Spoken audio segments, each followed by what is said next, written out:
In order for the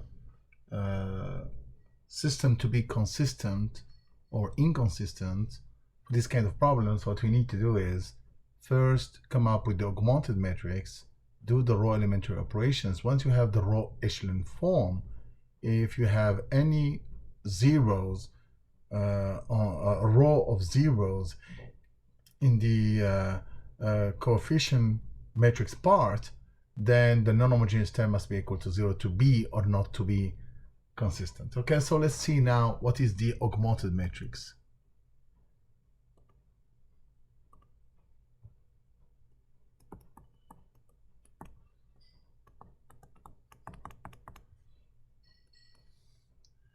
One, 2, B1, 1, 0, 1, B2, 2, 1, 3, B3. Okay, and now we are going to do row elementary operations to come up with the row echelon form. So here we're going to take R2 minus R1 and R3 minus 2, row number 1, to get rid of this one and this one by using this one as our leading coefficient. So the calculations gives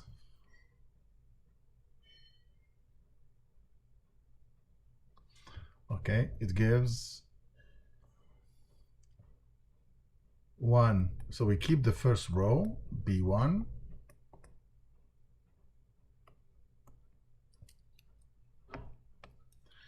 so this one will be what? We said R2 minus R1, 1 minus 1, 0, 0 minus 1, minus 1, 1 minus 2, minus 1, B2 minus B1. 2 minus 2, because we're taking R3 minus 2, R1, the first row.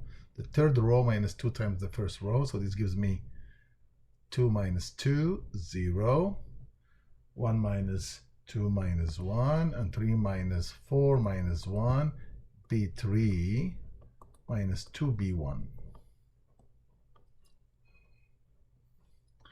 Okay, next, let's multiply by minus R2, and let us take R3 minus R2 here. So this time, this we want to get rid of this one, okay? And of course, we're multiplying by minus because we want to have this minus 1 to be equal to plus 1. So this gives me 1, 1, 2, B1, 0, 1, 1, B1 minus B2, because we're multiplying by minus. And then if we take 0, 0, 0, B3 minus 2, B1 minus B2 minus B1. So this gives us, okay, doing the algebra, 1, 1, 2, B1, 0, 1, 1, B1 minus B2, 0, 0, 0, we have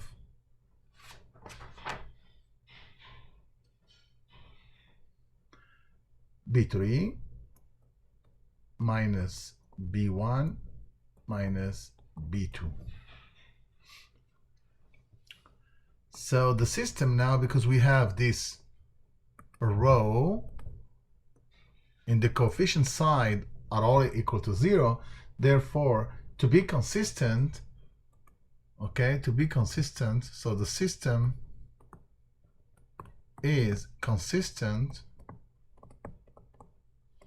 if and only if the non-homogeneous term B3 minus B1 minus B2 is equal to 0. In other words, or if you want, B3 is equal to B1 plus B2. Okay, so this is the condition for the system to be consistent. And now let us continue to solve it, okay? So we under this condition, okay, what we have at the bottom is 0, 0, 0. So let us continue to solve it. And for that, we're going to do row elementary operations to, so the system, let us write the matrix now. We continue. So the matrix will be 1, 1, 2, B1, 0, 1, 1, B1 minus B2, and then we have 0, 0, 0, 0, under the condition, of course. So now let us use this leading coefficient to remove this one. So we want to remove this one. And for that, we are going to do R2. We keep R2 and we do R1 minus R2. Of course, we're trying to get the reduced echelon form. So we have 0, 0, 0, 0, 0, 1, 1, B1 minus B2, and then 1, 0, 2 minus 1, 1, B1 minus B1 minus B2 minus B1, which gives us B2. Okay, so now, as you can see, the leading coefficients, let me put them here. This is a very crucial step. These are the two leading coefficients, okay? And they correspond, this is the reduced echelon form. We're done, okay? So now we want to solve it now. But the idea is, because we have basically two equations with three unknowns, one of them will be free and two will be determinant, okay? So remember, the leading coefficients, they give us the dependent variables or unknowns, the ones that will be determined. And which one is free is the one that's left. So this one is for x1, this one is for x2, and therefore the only one that's left here free is x3. This is a crucial step here to know. So we take x3 and we put t, and we try to solve. So this is the equivalent system, x1 plus x3 equal b2, x2 plus x3 equal b1 minus b2, and therefore x1 is going to be b2 minus x3, which is t, x2 equals b1 minus b2 minus x3, which is t, and finally x3 is equal to t.